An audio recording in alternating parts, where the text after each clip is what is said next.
So there's this weird thing going on where, I typically have been a fairly darkling type of person the majority of my life. Been a pretty dark person. I haven't really been one to claim God like I do now. I've never been one to have patience and understanding for my fellow man, in the way that I have learned over the last several years. But, only recently, I've been really making inroads to a change, a big change in my life personally, in just being a better person to myself, to others, seeing better. I quit smoking weed, which I've smoked weed, 13 is when I started. So I've smoked weed most of my life, off and on, but not much off. And, I can't help but see that during these times that I'm make an effort to reach out to my fellow man and find more communion and at the same time release my things, my thoughts into the world, my perspectives on life and magic and the power of the human mind and, our latent, not so latent psychic abilities and, we're divine manifestors. God was not joking when he said we have the power within us that God has. We are creators, and at the same time that I'm making these moves in myself, for myself in the world, and sharing my perspective with the world, all of a sudden all this mayhem's going on in the world too. And we've got from young white girls being stabbed, Charlie Kirk being assassinated, and now a young black man in Mississippi being lynched on a college campus. It's come to a point that I don't, at this point, want anything to do with social media, because I do know that these things are horrible, but they are minority, isolated, very, very small occurrences in this larger world, and especially in relation to the giant, expenditure of life and death in all these wars that are happening all over the world. There's also, I want to say, a surge of goodness as well in people. I want to say this, but here I am, turning a leaf and stopping smoking weed, trying to see the better side of humanity.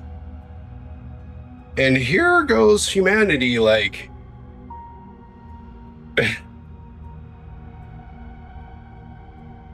see the best in who? From the lens, from Facebook, from YouTube, from media, right? Is that real in the world though? No, because I can go out here and talk to people and meet people and they're great. We're cool. I go to the gas station and have a conversation with a guy and, probably going to get some work. And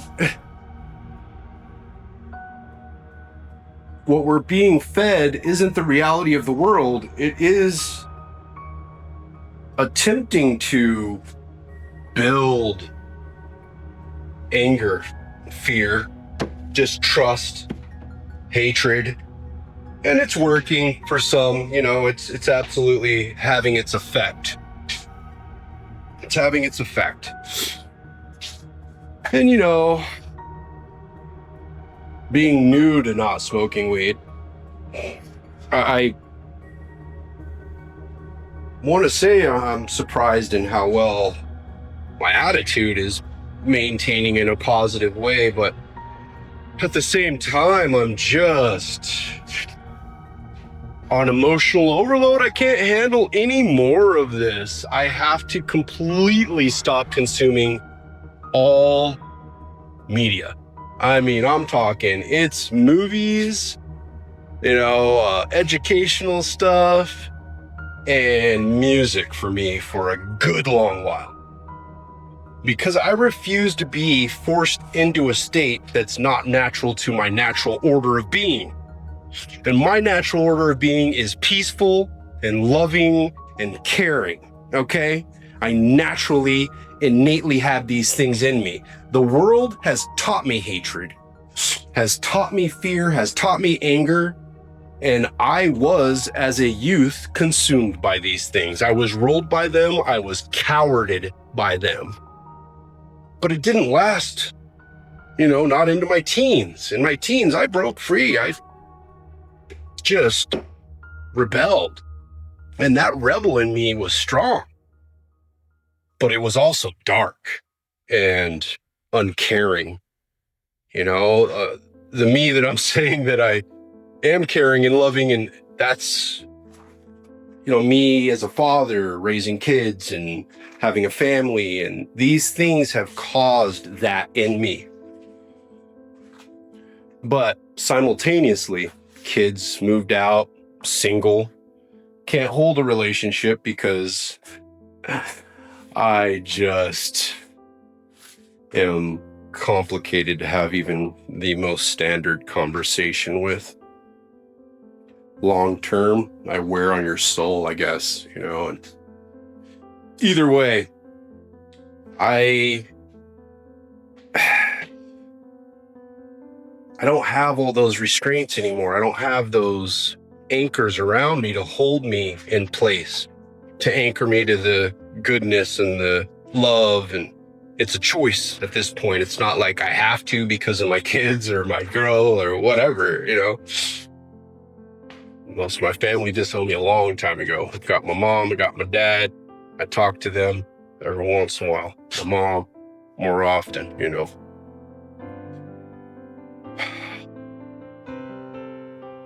I was always a loner.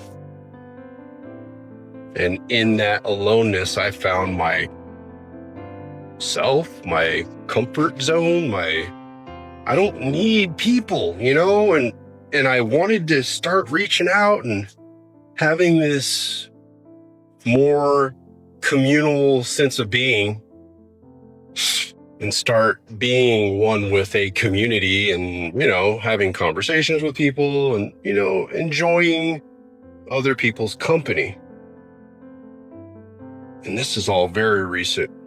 I'm a hermit. I'm hermetic. I don't care for other people. Because other people have their opinions and they're very staunch, typically, and so am I. I want to say I'm super accepting of other people's beliefs and the way that they behave and whatnot. I typically just don't even let it bother me. It's their choice. As long as they don't impose on me their will, I will not impose upon them my will. But all this news has been weighing on my soul. My stomach hurts. My back hurts. My head hurts. My soul hurts. My soul aches. I have several times this week bawled and cried and sobbed. Yeah, over Charlie Kirk, who said black people were, which I am half black, were better in slavery. I don't agree with that. I think it's a disgusting sentiment. Obviously, it's horrible thought. Although I do not agree 100% with everything he said, nor do I agree with his opposition on the majority of what they say. That leaves me a man apart. I'm not with either, but I am in 100% agreement that, everybody has a right to exist and everybody has the right for their opinion, and freedom of speech is a real thing. And how do we protect our freedom of speech? Well, that would be these things, we carry these with us to protect that freedom of speech.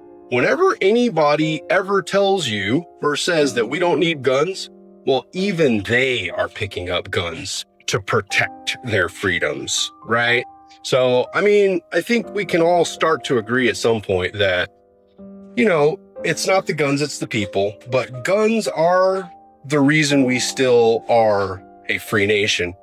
If we were not an armed public, we would have already been taken over by another nation some time ago. It's literally the fear of the public as a threat that keeps them at bay. A public that exercises their rights of free speech and bearing of arms is a free nation. I'm proud of my rights. I exercise my rights. I also don't have any part of me that wants to stifle or impede the rights of others. I keep hearing from both sides all this, rhetoric and talk and things that people say, we can't say these things. And bro, I don't care which side it is, okay? As soon as they start taking our speech on either side for any reason, for whatever we want to say, we're losing.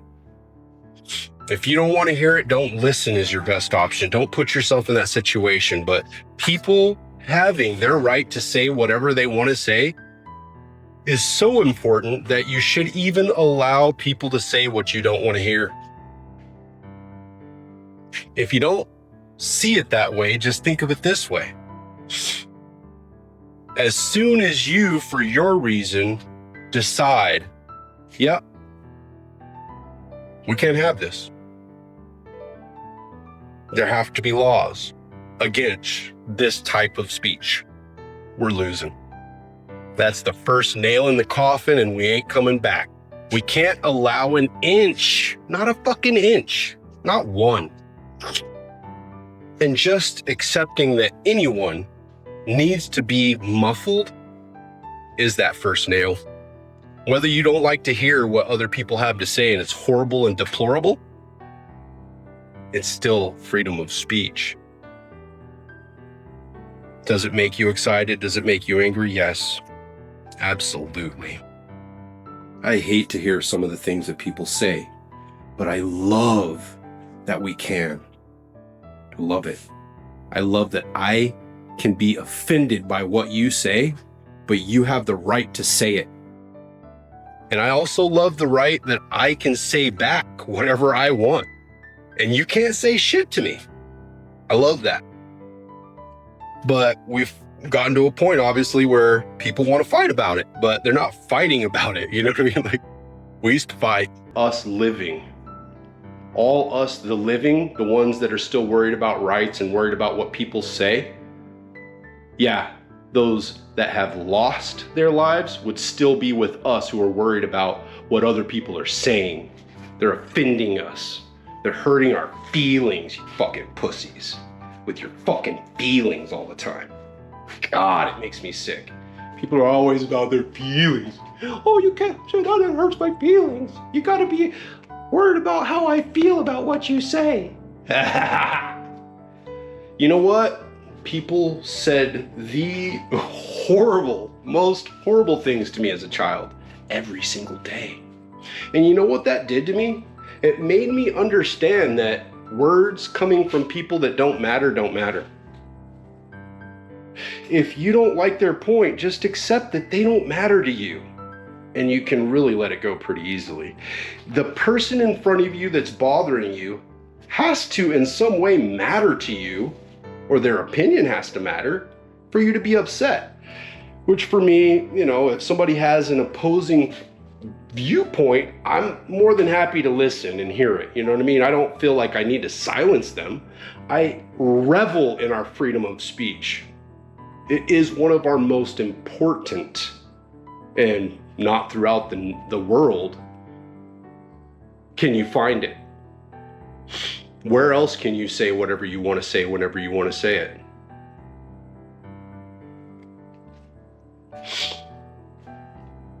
People taking to the streets and acting out of anger, acting out of fear, acting out of defeat. These are demons.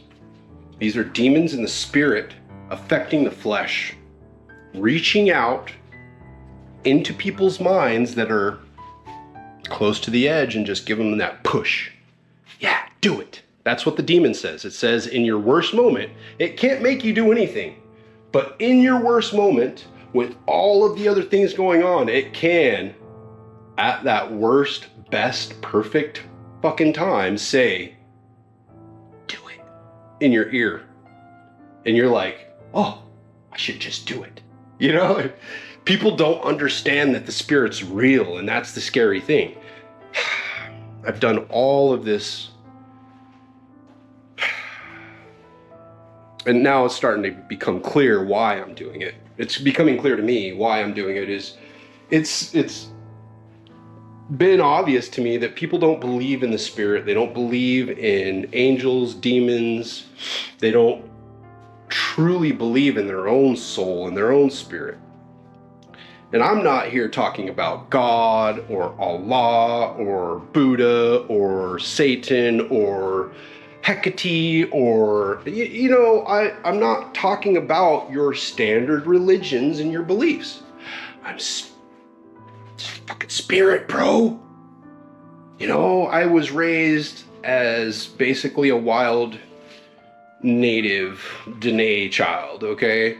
Except I have this darker skin, and I was raised with, you know, Mexican people and white people, and they all hated me. I mean, the majority of them would tolerate me, but it was nothing to hear nigger this, nigger that every fucking day from everybody.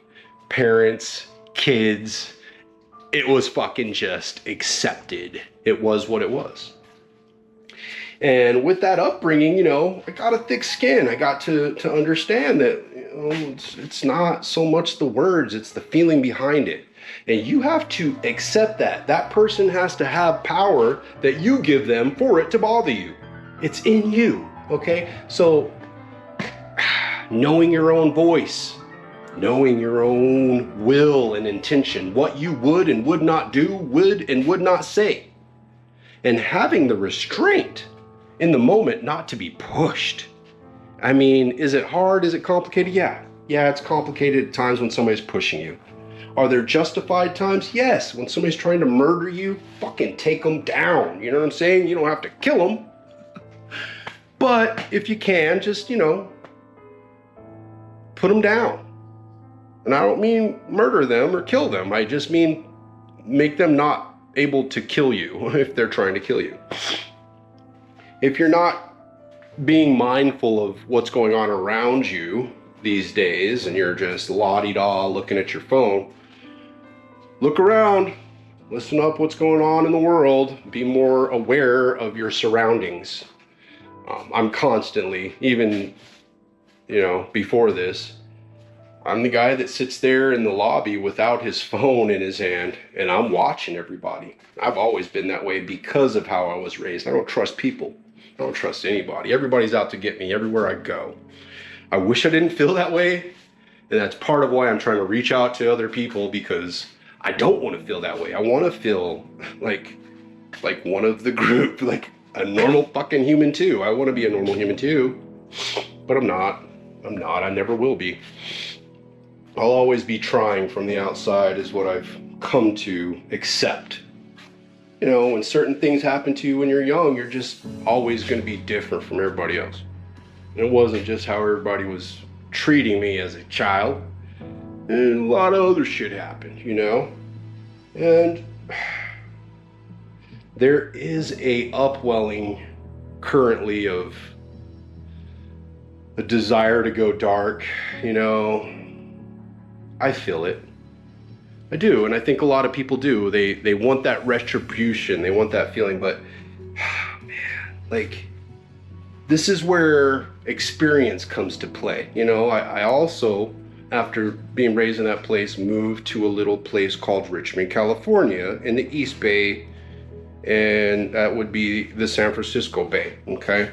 And in Richmond, bro, it's a no-go zone. Like, everybody hears about Oakland, but, you know, if you have a problem in Oakland, you can call the police and they will come and they will help you. You call the police in Richmond, they ain't gonna fucking answer the phone, bro. They ain't even gonna come, because they will be sniped coming down the street. It is a no-go zone. There are no police that go in Richmond. They're a riot, like 50 deep. That's how they go into Richmond. It's got to be serious. I've seen people murdered, nothing to do with me, just out in the world, living life, and shit's going on. And multiple times I've seen people die and nobody came. An ambulance, you know, but no police, there was never any investigation, none of that shit. It's fucking fake, right?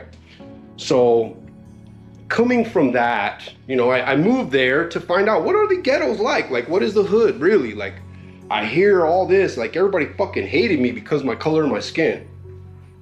But I never understood why, because I never knew any other black people like everybody hates me, but I don't know why. I don't even know what it is. I don't even know what it is to be black in the fucking world, that everybody hates what I am. And I don't even know what the fuck I am, right? So I moved to the fucking deepest, darkest spot that I could find. And it wasn't like I moved there on purpose. I went to Frisco to do an internship with the San Francisco Mime Troupe, and I did. You know, and I did acting skills. I actually did at-risk youth programs, and I helped a lot of youth that were in bad places in Frisco, okay? But my after hours in Richmond, where I lived, you know, that's where I did my real at-risk youth work, you know? I gave these fucking little kids that had nowhere except for the gang life to go, a spot to hang out and play checkers and chess. We'd have conversations about things that they would never ever cross their minds in the environment they live in. And I like to think that I opened some of their eyes to different things, that there's a bigger reality than what's just right there. But, you know, living in a place like that, and you see the violence and the drugs and all that, but then you also have this sense of community too. Like, what I found out was, it was just like the small town, you know what I mean? Like, that's why I didn't have a problem there, is in the small town, everybody waves and everybody looks each other in the eye, they say hi. You know, if you don't look at each other in the eye or fucking wave, like when you drive by, people will turn around and come see who you are. Like, there'll be 10 people making phone calls and being like, oh, this dude came in, he was in this car, he was dressed like this, he looks like that, you know what I mean? And there will be people coming to see who the fuck you are, just because you came through and you didn't make contact, you didn't wave, you didn't make any kind of eye contact. Well, in Richmond, it was a little different. Like, you don't make eye contact, they think you're weak. They're gonna fucking stab you. They're gonna take what you got, and you ain't gonna leave that city. You're permanently, your blood is residing in the ground there. And that's, you know, I've had a few friends get their throats cut. I, like I said, had people die right before my eyes several times. And coming from that environment, like, I want to say there was a little PTSD kind of shit going on from that, but it's been a long time. You know, I've been here over 20 some odd years in Tucson, and it ain't like that here. It's a lot more calm. People care about each other, you know, it's a little more mellow. You know, I've raised kids. I've come to a really calm place, but then here I am, like, kids out of the house pretty much. I don't have all my anchors around holding me down, and all this anger and hate in the world has my blood pressure, my fucking mental, like, fucked up. Like, I feel like doing something that I haven't felt like in so long. I feel that need for adrenaline, that excitement. Like, they talk about soldiers and gang members and all that shit. Like, people don't understand what it is to be addicted to thrill, addicted to adrenaline. There's nothing on earth that's going to give you as much of a adrenaline rush as fighting for your life. Nothing. Being in a constant situation of, you know, somebody could come around the corner at any moment wearing the wrong color and want to take your life, and you better be paying attention, because you need to take their life as soon as you see them, or else they're going to take yours. That shit is a fucking rush, okay? I am not military, I'm not a soldier, but I have heard from my friends who are combat vets. You know, I think that's a commonality of why I've always gotten along with vets so well. You know, in work and stuff, they just open up and want to start telling me their stories because they look me in the eye and they can tell that I've been there. I understand what it is to love what you're supposed to hate, to enjoy what you're supposed to fear. And I think people are ashamed of themselves for liking it, for wanting it. And I gotta admit, there's a part of me that's just like, let's fucking do this. Like, if shit pops off, I'm gonna put my fucking shit on, bro, and I'm gonna protect me. But sometimes the best, you know, defense is an offense, and you start thinking about this way, and then I'm like, wait a minute, fuck, what the fuck? Like, I'm slipping, totally slipping. This isn't me. It has nothing to do with my goals. I have real fucking goals in life, man. And none of them have to do with anger, destruction. You know, you get caught up. You see people dying, you know, and that's the most final it ever gets, folks. Like, there's no fucking where else to go from here.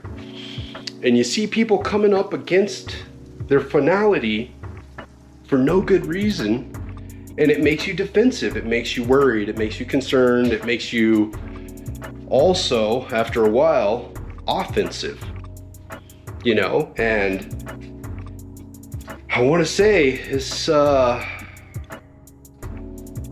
all directly related to the media. If anybody needs a day in court, if anybody needs to really shoulder the blame for all three of these people losing their lives, that is the young woman,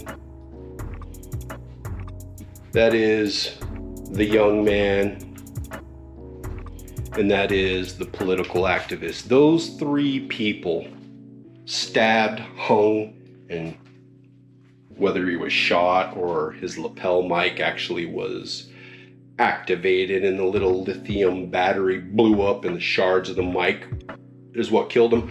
That's my theory. You know, little old me has his own fucking thoughts. Imagine that. I hear and I hear and I hear, but then I also think. I absorb, and then I also add it to what I know. And I come up with my own opinion. And my opinion, well, it's mine, and I'm allowed.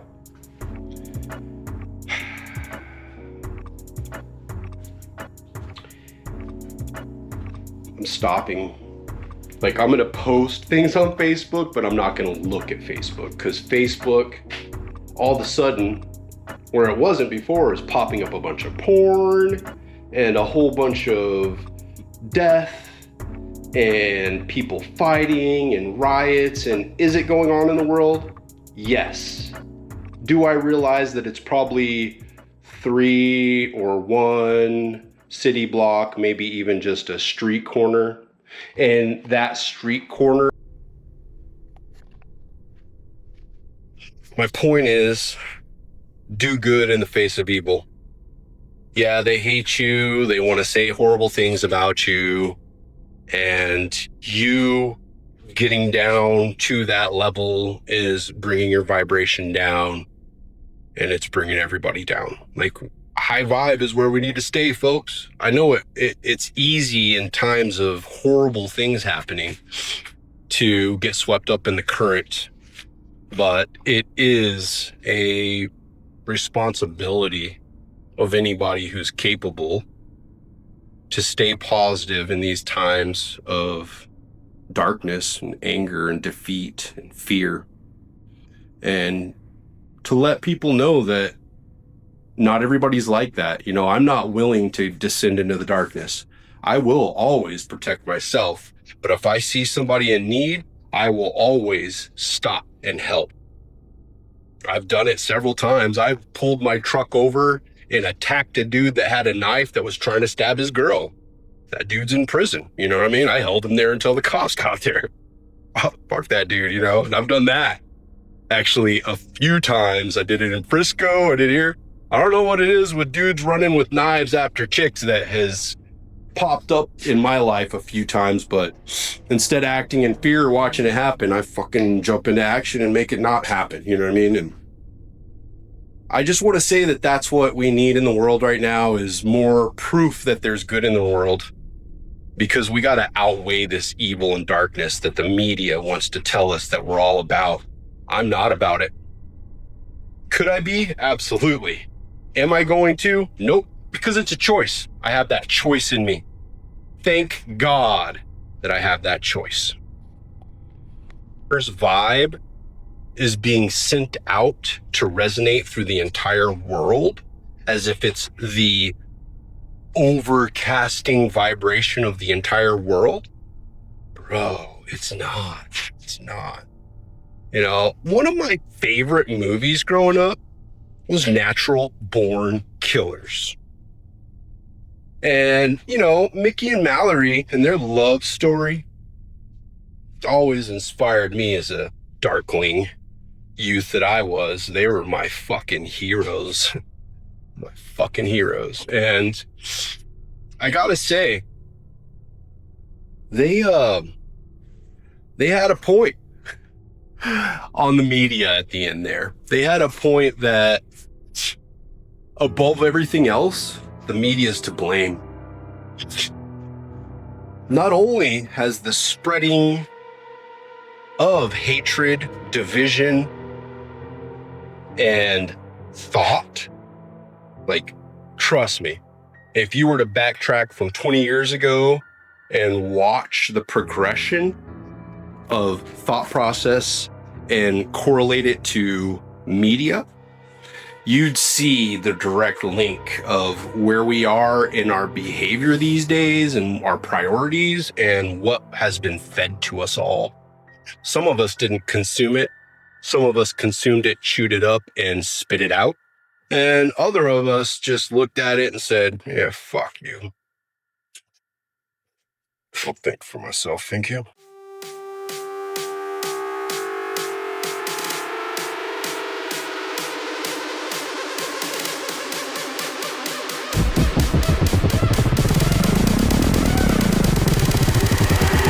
Do you have a final statement? Do you have a final statement? Do you have a final statement? Do you have a final statement? Yes, I just want to say, I am, that's, yes, I just want to say, I'm bitter with anybody.